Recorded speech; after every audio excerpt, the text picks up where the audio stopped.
On his third day on the witness stand, Najib Razak finished reading his witness statement. The former Prime Minister stood by his position that he had done nothing wrong. He said Joe Low and Nick Faisal were liars who had kept him in the dark. The billions in his accounts, as far as he was concerned, were donations stemming from an arrangement he made with the late Saudi King Abdullah. And those donations stopped when the king died.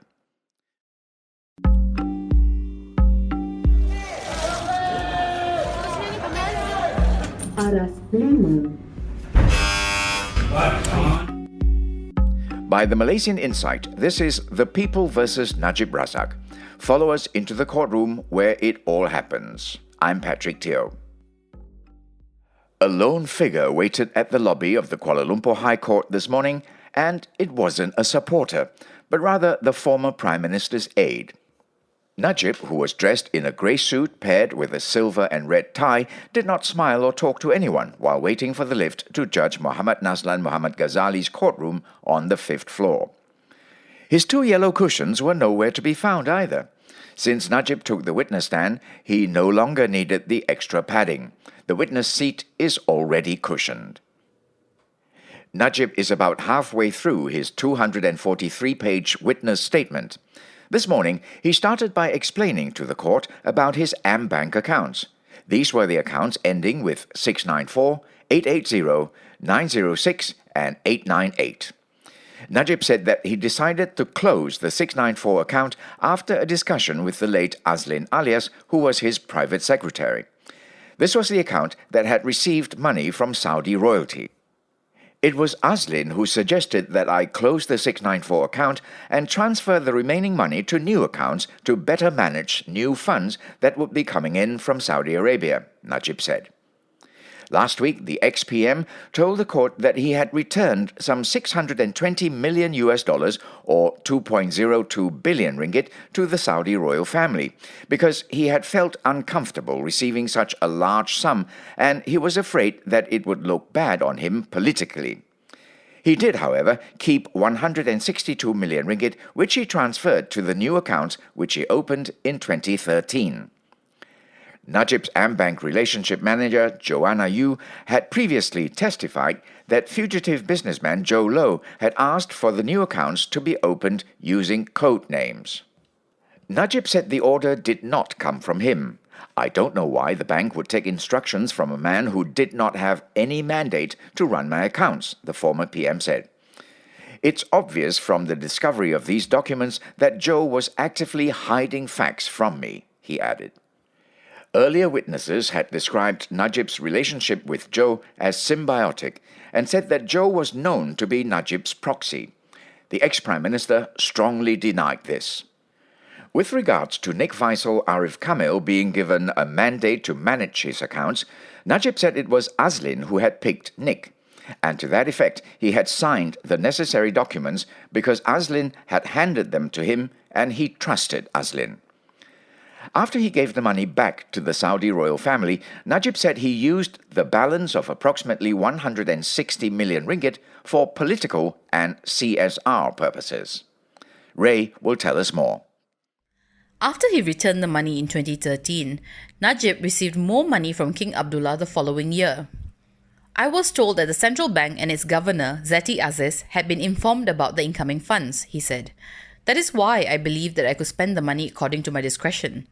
When asked how he kept track of the funds coming into his account, Najib said that from time to time, Azlin would inform him about incoming funds. Whenever he had to write a large check, he would always check with Azlin and Azlin would make sure that there were enough funds. Najib said he had never seen any of his bank statements either. I was under the impression that Azlin had kept them for me, he said. But when the trial started, that was when I found out that Joe had taken steps to make sure it was not given to me. While Najib might have been under the impression that there was nothing wrong with his accounts, Joanna Yu told a different story.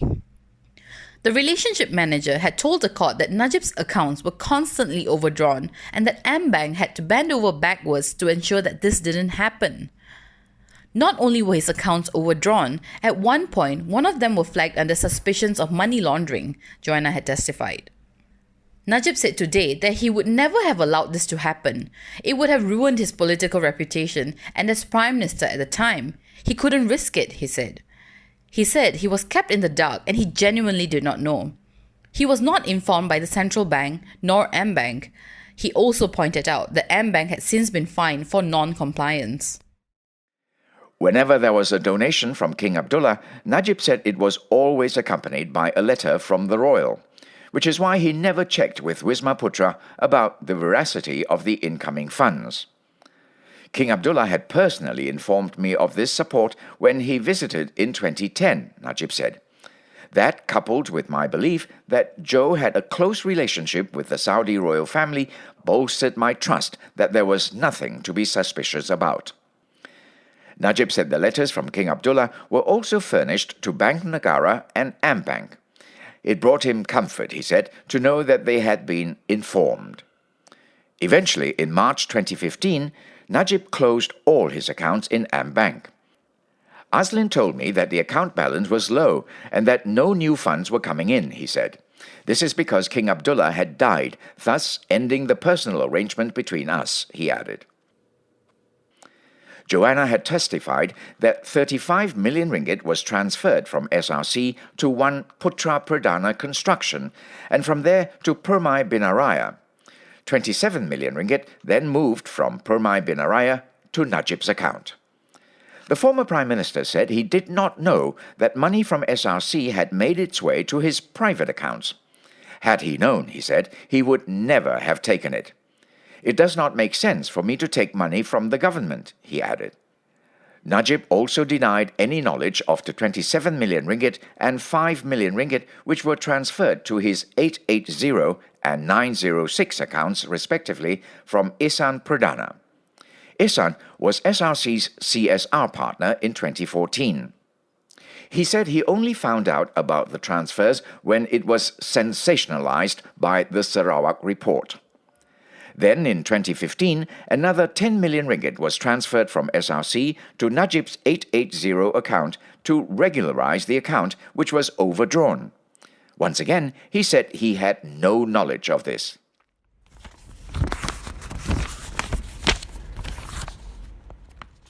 When it came to his breach of trust charges, Najib reiterated that he had no knowledge nor was he involved in having SRC funds transferred to his private accounts. I did not misuse my position to enrich myself, Najib said. I have followed the code of ethics and excused myself whenever there was a conflict of interest in cabinet meetings, such as when it came to CIMB or MRCB, as my brothers hold interest in those companies, he said. He emphasized that he had no personal interest in SRC. The company belonged to the government of Malaysia, and he said he merely monitored it as a minister. He also denied asking for bribes during and after the formation of SRC. Then his credit cards were put in the spotlight. Remember how he spent millions in a day at a Swiss jeweler? Ray will tell you more. Najib had 2 credit cards from M-Bank, a Visa Platinum and MasterCard Platinum. He had charged 3.2 million ringgit to his card at jeweler Di Grisogono while he was on holiday in Italy in 2014. Najib said he bumped into Sheikh Ahmad bin Jassim Al Thani, who was the Prime Minister of Qatar at the time. As a gesture of goodwill, I bought a gift in the form of jewelry for the Sheikh's wife, he explained. They have also given my wife and I gifts during their visit to Malaysia. I did not want to use taxpayers' money to buy the gift. Since I had the cards, I chose to use my own money as I thought it would benefit Malaysia, he added. Besides jewelry, Najib also charged $130,000 to his cards at the Chanel boutique in Hawaii and 120,000 ringgit at the Shangri-La Hotel in Bangkok. According to Najib, he had bought a watch at Chanel as a birthday gift for his wife, and in Bangkok, he had paid for the hotel stay for him and his staff when he met with the Thai Prime Minister. He added that he could have claimed for his expenditure in Thailand, but he didn't because he didn't want to complicate matters. My lawyers have done the math, Najib said. Of the funds that were transferred to my account, only 0.4% was utilized for my personal use.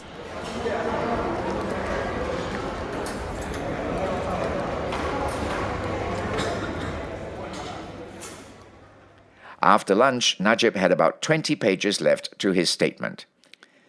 The former PM was pressed about Joe Low managing his accounts. Joanna's BlackBerry transcripts showed that he was the one giving instructions. Najib said, "No, why should I? I had already given Nick Faisal the mandate. I did not know that Joe was communicating with the bank." He said he had never spoken to Joe Low about his accounts, checks or credit cards. The only person he spoke to about that was Azlin. Joe and Nick manipulated SRC's funds and lied to the directors, Najib said. But he believed that Azlin was a man of integrity who was played by Joe and Nick. The final pages of Najib's statement had to do with the government guarantee given to SRC for its KWAP loan. In the event SRC defaulted in its loan payment, the government would have to step in and bail it out. If that happened, we would have to pay 4 billion ringgit in 30 days, and that would have affected the budget for the year, Najib said. To prevent that from happening, he said, SRC was given another 100 million ringgit short-term loan. By this time, SRC's bank account was also frozen by the Swiss authorities.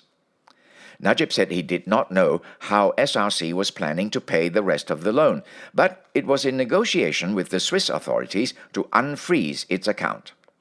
The company had also liquidated all its assets to pay the loan.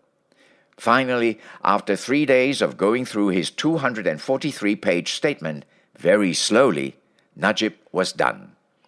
The former PM will return tomorrow to be cross-examined. This podcast is produced, written and mixed by Revati Supramaniam, Yapik Kwan and Yvonne Lim. Additional reporting by Ravin Palanisamy. I'm Patrick Teo.